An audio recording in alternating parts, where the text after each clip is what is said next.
قیافت کروناییه. چرا؟ گرفتم.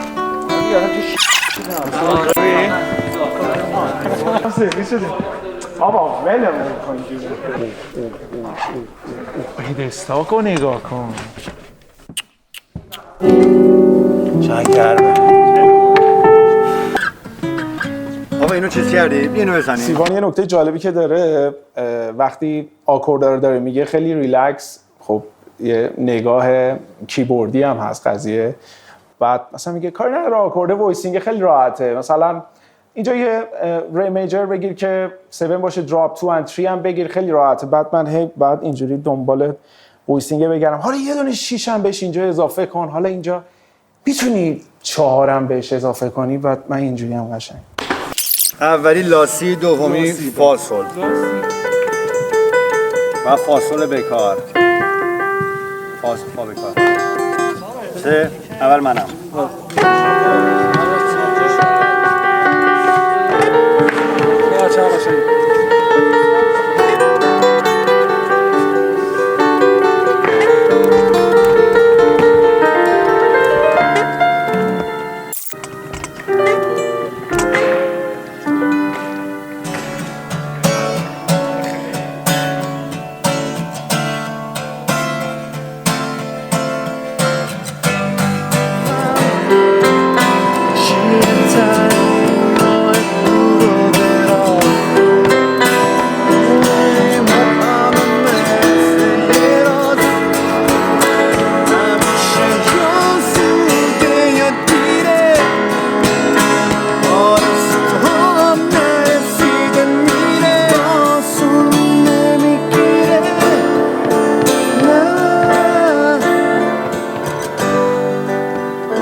حالی میده اینجوری؟ خیلی حال میده. خیلی حال.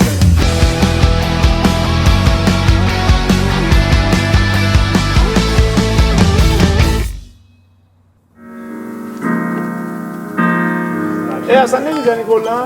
بابام نه؟ میگن نه، سانیا میگه نه. اینجا من قرار بود تنبورین بزنم توی آهنگ حباب و منو ببخش.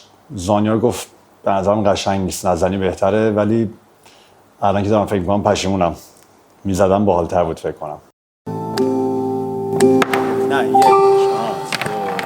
3 4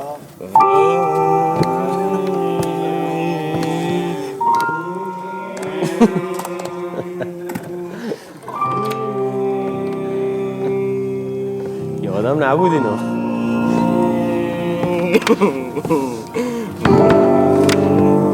عشق بی‌رحمه تو الان رو اخمه این همه سهمه من از توه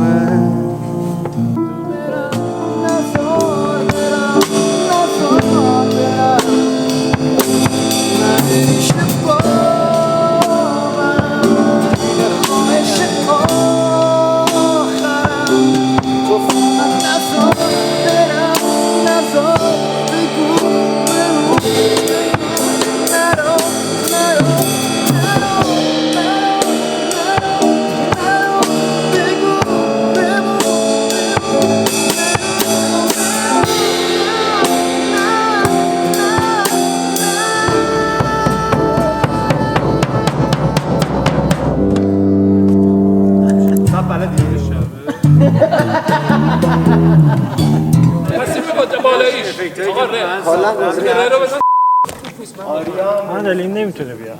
حال که از کم بود. ببین کم بود. دیگه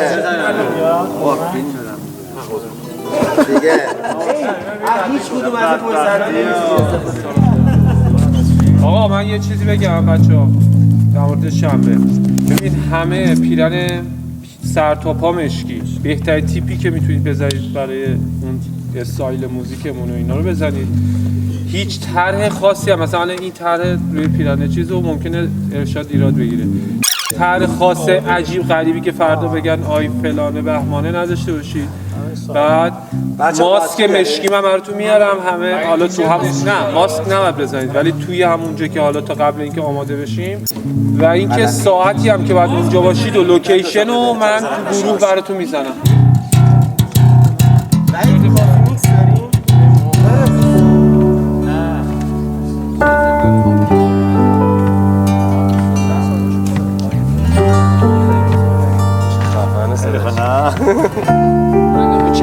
میشناختم. ولی تو نزد اونو من فکر کنم تو آره اون واحده چون دیو از اون بره بعد اتمسفره میره. 3 از اینجا 4 قیافت عالی بود مامان.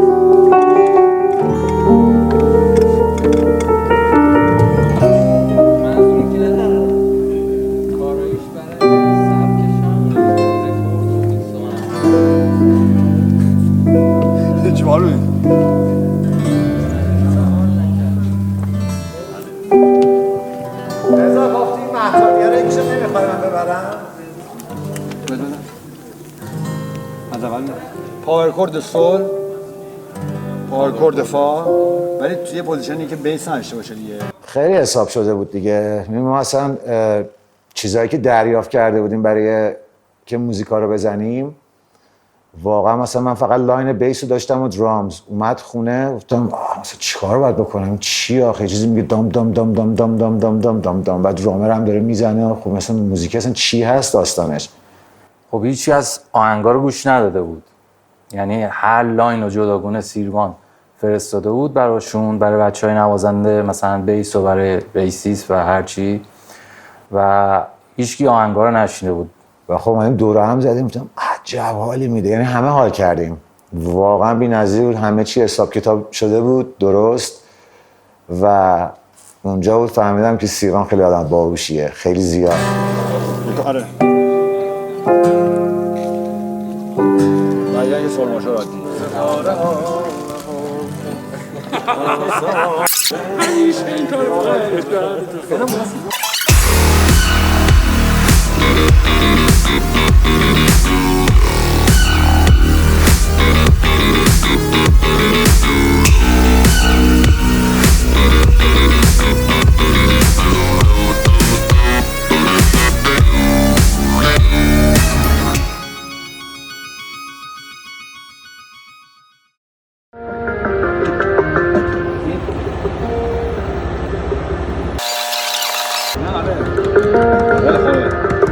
همون سبزه رو میتونه یه ریزورش باشه ضربه بزنه. می‌دونی چی میگم؟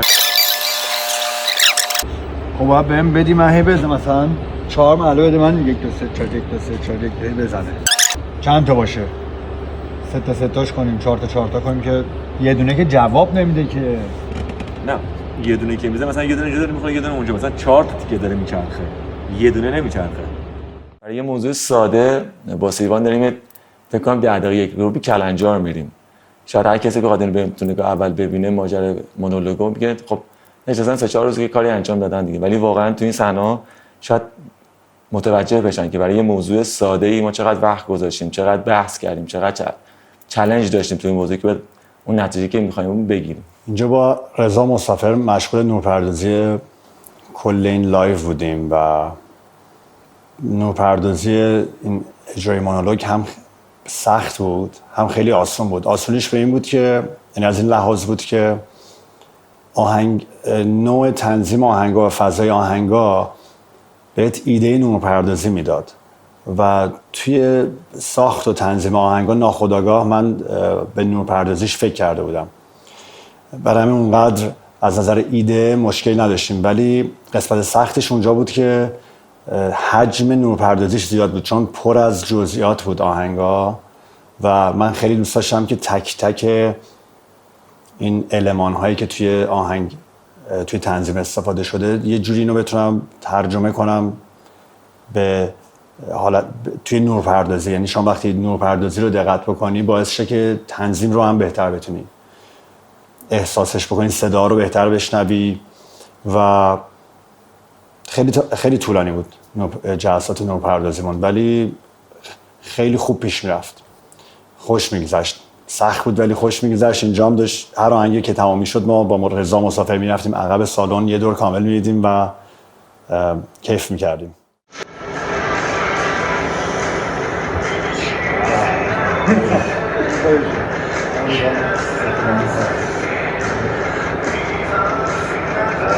این دور چقدر قویه پریزما.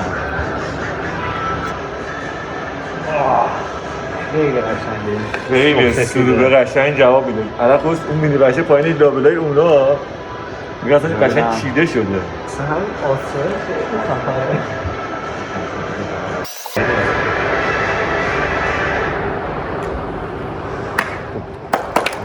ای چقدر قشنگ دور. فکر میکنی کوهم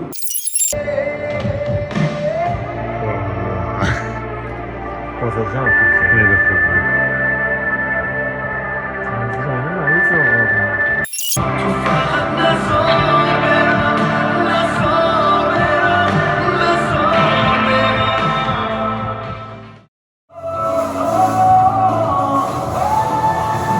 یاد باشه این اثر هیه باید استرو به اضافه شه.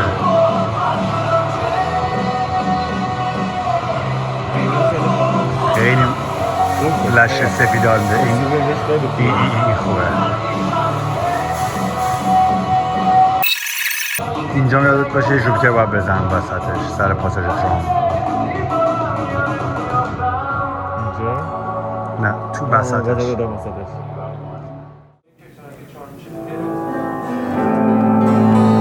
همه میگن که زندگی دو سره، یکی میوازه و یکی میبره. تا اینجا که رنگ پرتو ندیدم، فاصله خوب هیچ وقت نرسیدم، هرچی دویدم آینه ها بگین که با کی طرفم.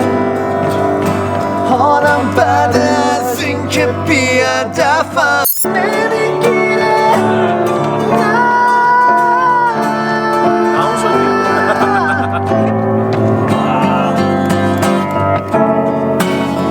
همیشه یا زوده یا دیره، آرزوهام نرسیده میره.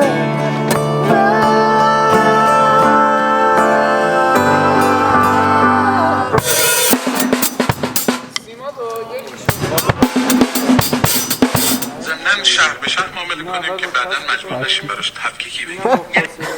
داشتی شهر به شهر معامله کنیم تفکیک نگیم. خیلی باحاله. ولی گذاشتن نره چون اصلا موضوع خنده‌داری نیست که بخوایش بخندیم. چی؟ میخواد بذاری بزن. بخند دیگه. میخند. به زبان باشه. آره حتما هم میشه. حالا بگو. واقعا میخواد آتش سازی کنه. دقیقاً این آتش سازیه دیگه، واقعا آتش سازیه. آره. یه مفک بیارید من یه دقیقه. یه نویز بده. اولین آهنگ که همه با هم کل گروه شروع کردن زدن،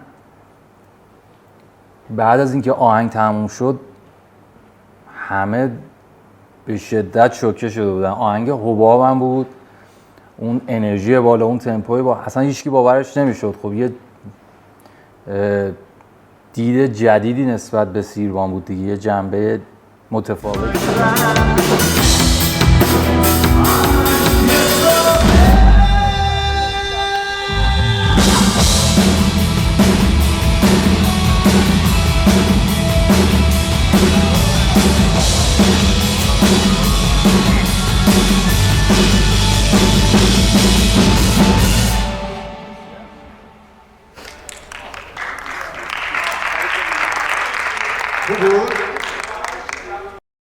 خدافزی سخته، اینجا ته خطه، چشمامو میبرم ازم برام.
داشتیم برای اولین بار موزیک رو عین خود کنسرت بدون وقفه با همون تایمینگ اجرا می‌کردیم. همزمان نور هم داشت عین خود اجرا عمل می‌کرد و تیم فیلمبرداری و کارگردانی هم اونجا بودن که با در واقع اجرای، چون آهنگا رو نشنیده بودن، با آهنگاش نشن، با مدل نورپردازیش آشناشن که بدونن که در چه قسمتی از آهنگ چه زاویه‌ای باید دوربین باید کجا باشه کجا نباشه. خیلی کار سنگین و پیچیده‌ای بود اون قسمتش و من فکر نمی‌کردم اونجوری که تو ذهنم در بیاد. یعنی به نظرم خیلی سخت بود ولی خیلی خوب شد. یعنی الان نگاه میکنم نتیجه رو باورم نمیشه.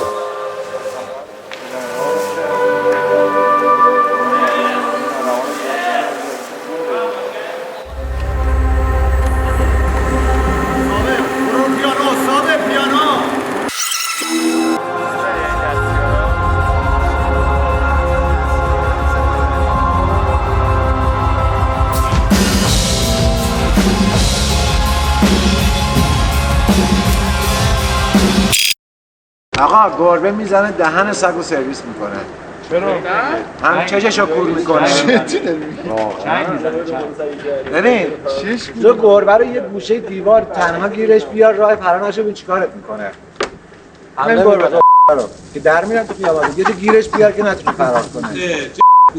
میشه دراکولا. ببین ورم میکنه اصلا یک من با بیل رفتم تو موتورخونه نمیاد بیرون بعدم کیش کردم بره بیرون.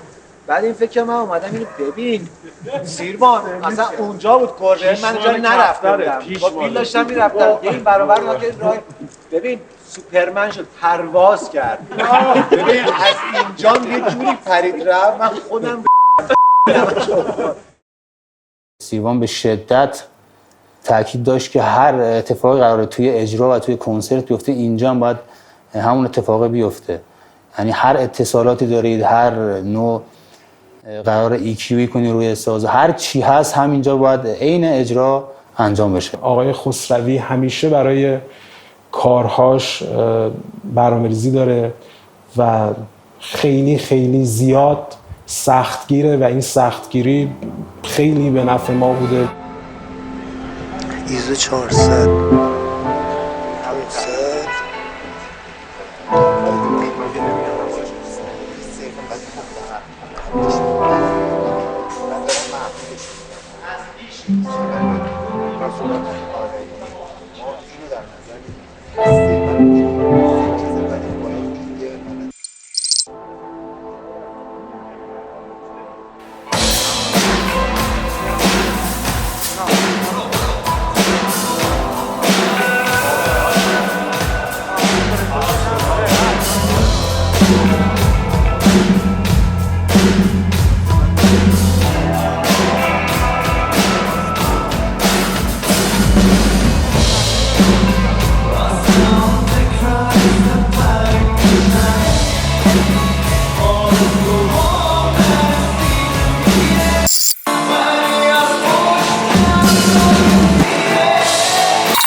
این یکی بود. حالا مینوره. دوم مینوره رو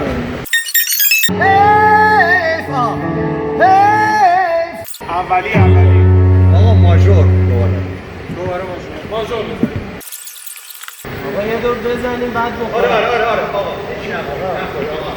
چی هست ببین بهنام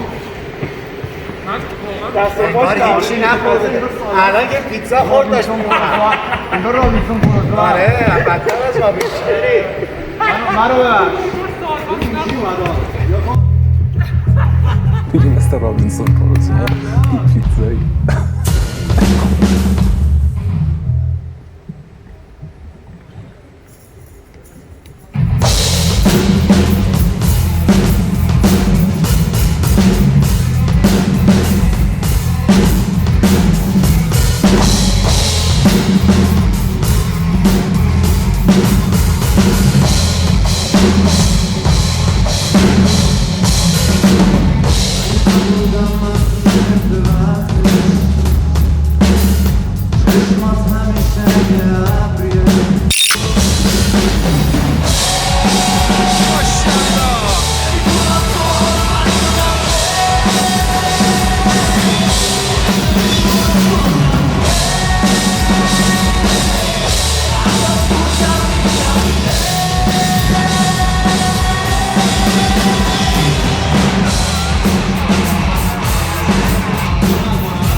از زیرم میشه زیرم چیز اسپیکر قایم کنی یه نور لایت از زیر بزنی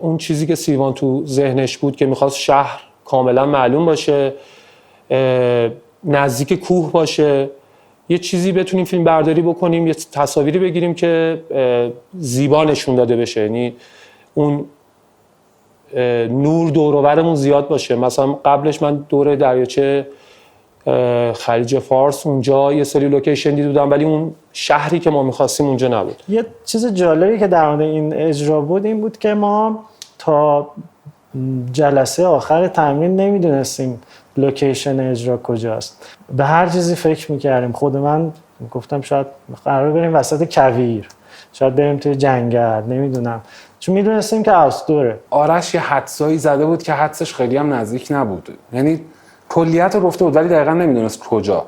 تقریبا فکر کنم من یک روز قبل خبر داشتم که لوکیشن کجاست، خبر داشتم یعنی میدونستم محدوده لوکیشن کجاست و قرار بود فردای اون روزم بریم لوکیشن رو ببینیم. روز آخر تمرین و اجرا که توی سالن تموم شد، اون جلسه گذاشتن تو همون سالن که شهبازی ما گفت که آره این لوکیشنی از فلان جای تهران، فردا بریم اونجا رو ببینیم. ما فرداش لوکیشن فرستاد برامون، با بچه‌ها رفتیم اونجا. بعد یه برج تقریبا 20 طبقه بود که گفتیم خب احتمالاً حالا شاید توی پارکینگ این برج یا شاید اصلا توی اطراف این قطعاً همین دور و برای این برج این اجرا انجام میشه. که زنگ زدیم به شهبازی گفتیم که داستان چی؟ گفت بعد برید طبقه 20 آخرین طبقه برج. که ما موقعی که رفتیم بالا دیدیم که روی دکمه آسانسور تقریباً زده 33 طبقه، یعنی حتی از اون 20 طبقه هم که فکرش رو می‌کردیم مثلا خیلی فراتر بود.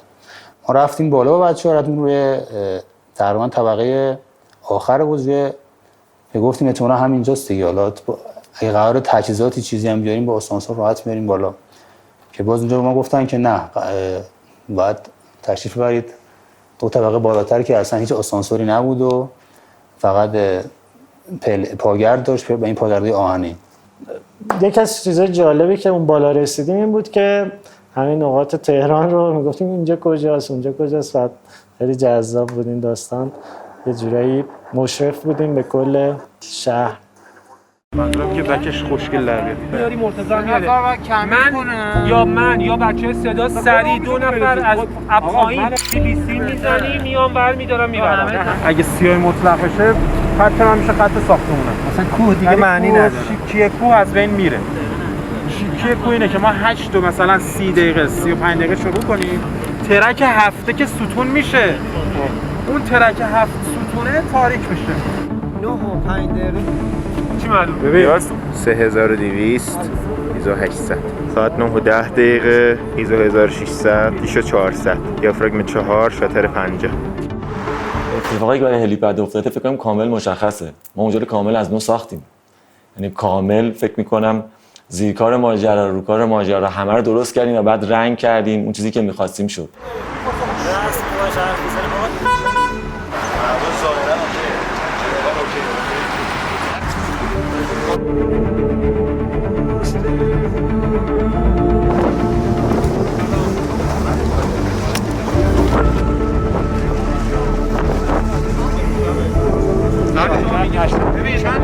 یه شانسی الان یه شانسی آوردی نه یه شانسی آوردی باد اومد و هوا تمیز شد. برج میلاد نگاه چه قشنگ معلومه. خواهش که من هنوزم میگم اینجا ما باید چیز بذاریم هفته بذاریم اینجا بذاریم میگویم نشونیم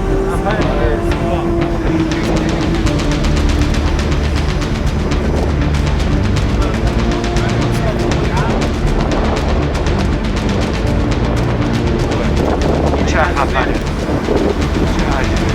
نه همش خوبه.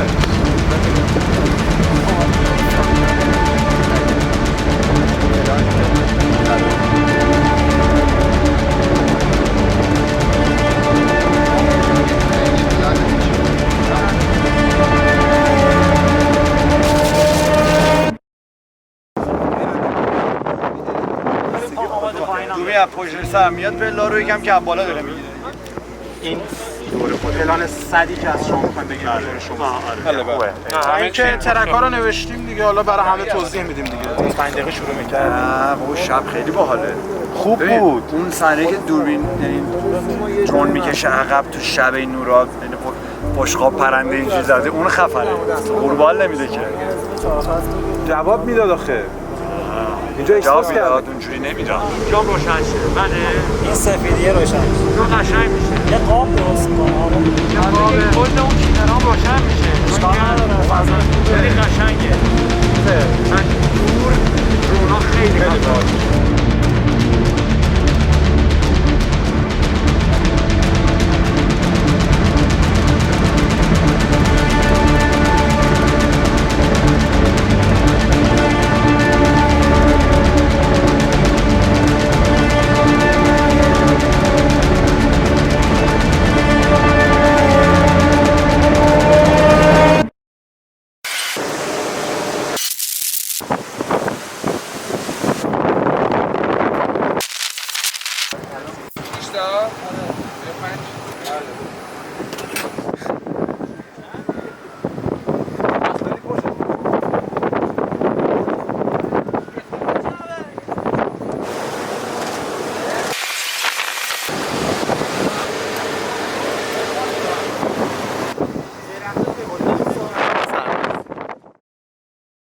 شب قبل اجرا یه بارونی گرفت. ما وسایل نور رو رضا گذاشته بود اون بالا ولی بهش گفته بودیم چون احتمال هوا یه ذره ابری بود با اینکه وسط مرداد بود یه سری کاور کرده بود نورا رو با یه سری وسایل ولی شب یه بارون گرفت. سیروان به من زنگ زد گفت شهر وظیفه میکنم تموم شد کار ما فردا نمیتونیم کار رو انجام بدیم. دقیقاً ویدیوهاشو دارم. ساعت مثلا 10 ربع بارون میزد ما تمام تجهیزات رو میپوشوندیم. ساعت 11 دوباره همه چی آفتاب بود. دوباره ساعت 12 و نیم ساعت 1 بارون میزد ما بارون داشتیم تمام تجهیزات رو میپوشوندیم دوباره پهن میکردیم دوباره جمع میکردیم. خیلی میگم آدم باید بچانس باشه توی مرداد ماه بارون داشته باشه توی فصل.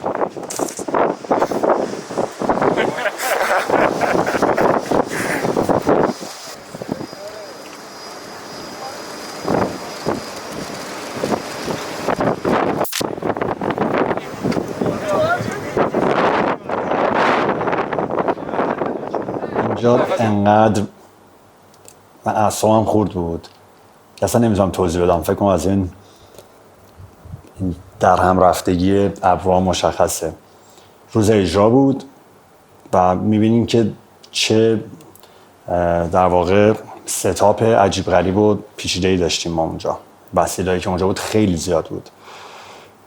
باد خیلی شدید بود. یعنی خیلی از اون روزی که ما رفته بودیم بالای هلیپد ما چند روز در واقع روزهای زیادی رفتیم بالای هلیپد. اصلا این روزی که ما روز اجرام بود وزش باد از موهای من مشخصه خیلی قوی بود و من همش میگفتم چرا باید امروز باد انقدر شدید باشه. خب چون قطعا با این باد اجرا کنسل میشد. این از اون بادایی نبود که مثلا بگیم حالا مهر رو میبره و خطوط نور معلوم نمیشه. اصلا قابلیت اجرا نداشت چون سنجای نیما میافتاد. فیلمبردارا اصلا نمیتونستن فیلمبرداری کنن. خیلی بد بود. اینجا داشتیم ادامه میدادیم که حداقل ما کارمون رو بکنیم ببینیم چی پیش میاد. چه وضع باده 2000 بهش بده چون 2000 که قرار بود ایمیل چیز بکنی. تمام لپتاپ‌ها رو شروع کردیم چسب زدن و با نهایت ناامیدی، یعنی فکر نمی‌کردیم، یعنی 90% احتمال میدادیم پروژه امروز تعطیل بشه.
4 تا خواهر جنس بیا. آره بچه.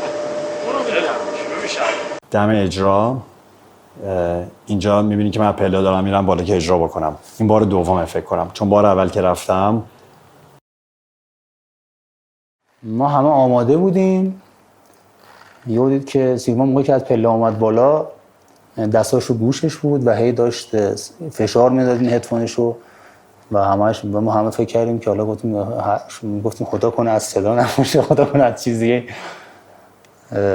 بعد دیدیم که آره مشکل گوشش، صدا مشکل داره توی گوشش و اونجا بود که واقعا شاید بدترین تو اون پروژه اتفاقی بود که برای ما تیم صدا افتاد، چون ما همه چی اوکی، همه چی داشت پیش میرفت و عجله داشتیم چون داشت آفتاب غروب میکرد. باید زودتر این تصویربرداری انجام میشد که این اتفاق افتاد و حالا فکر کنم یه 5 دقیقه 10 دقیقه طول کشید تا اینو درست کردیم و دوباره کات گرفتن شروع کردن تصویربرداری. خدا رو شکر مویی، یعنی فکر میکنم 5-6 دقیقه 7 دقیقه از ماجرا شروع کردیم به فیلم برداری. باید اینجا تشکر کرد این آرامشی که زانیار جان داد و آقای خسروی اوکی شد و خیلی خیلی بده دیگه. دم اجرا چون زمان اونم خیلی محدود بود، این نور داشت همینجوری میرفت پایین آفتاب. خلاص ما برگشتیم و دوباره خیلی لحظات پر استرس و پرتنشی بود. صدا درست شد. این بار دومه فکر کنم دارم برمیگردم.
نداری که از قصد بگی نمیشینه تو فکرت حتی یه لبخند ریز حواست هست که نباید دست کسی نقطه ضعف بدی چیزی نمیمونه از عشقت چیزی نمیمونه از حس تو پر تاریکی شده ذهنت خودتم خسته ای از دست تو یا بابه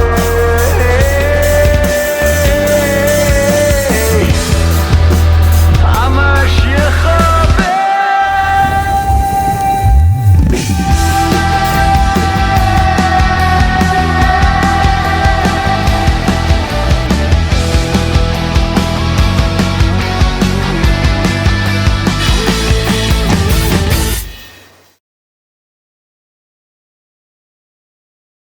من دوستایی دارم که ایران نیستن، اصلا فارسی زبان نیستن، مال کشورهای دیگه. این حالا بعد طریقی باشون دوست شدم و این ویدیو رو که دیدن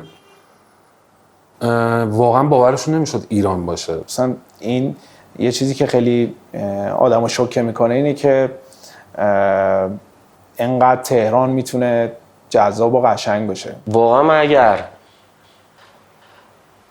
جای یه مسئولی شهرداری چیزی توی تهران بودم، حتما از این تصویرها استفاده میکردم توی خیلی از جایی که میتونن این تصویرها رو نمایش بدن، چون خودشون که حداقل برای خودشون نمیکنن این کارا رو، اگر هم بخوام بکنن بلد نیستن. شاید دم سیوان گرم که حداقل بود این کار انجام داد، حداقل شهرمون و کشورمون رو یه جور درست استاندارد نشون داد، چون ریاکت های بین المللی هم گرفته بوده این ویدیو. من به نظرم تو پروژه های اجرای زنده در ایران اگر بخوایم سخت رو معنی کنیم باید اسم مونولوگو بیاریم، چون خیلی اتفاق سنگینی بود. آقای خسروی اومد به من گفتش که خیلی سخته و یه دیالوگی هم اونجا به من گفت که این هم به من یک قدرتی داد که بگم میشه، همین که یه استرسی، یعنی استرسی که داشتم و بیشتر کرد نسبت به ماجرا. الان من دوباره این پشت صحنه رو که دیدم خیلی حس خوبی بهم دست داد و از اینکه تونستم این پروژه رو به سرانجام برسونم اینجوری با این کیفیت حس خیلی خوبی دارم. خیلی خوشحالم که تمام عوامل دست به دست هم داد که این اتفاق بیفته. موزیسین‌های گروه، تیم نورپردازی، تیم تولید، لوکیشنی که اوکی شد، در نهایت بهترین لوکیشنی بود که میتونست انتخاب بشه. خیلی میگم اتفاقات به صورت عجیبی در کنار هم قرار گرفتن تا این پروژه به سرانجام برسه و من خیلی از لحظه که این تموم شده فقط تو فکر اینم که بتونم از این یک پله برم بالاتر و یک پروژه دیگه رو در این سطح، حالا به یک شیوه دیگه، توی یک ژانر دیگه به اجرا برسونم. من مطمئنم که به سن پیری هم برسم این پروژه برای من یه چیزی که با افتخار نشون میدم به هر کسی که بخوام در مورد کارم باهاش صحبت بکنم و ممنونم از سیوان که من اعتماد کرد که میتونم این کار رو انجام بدم و از همه عوامل، بچهای بند، بچهای نور، صدا، تیم فیلم برداری، از همه ممنونم که به نحو احسن این کار رو انجام دادن که یه چیزی برای تا آخر عمرمون با افتخار بهش نگاه میکنیم و لذت میبریم. لحظه شماری میکنم برای اینکه یک پروژه دیگه یا در یک زمان دیگه حتی بهتر از مونولوگ بتونم اجرا کنم. مرسی.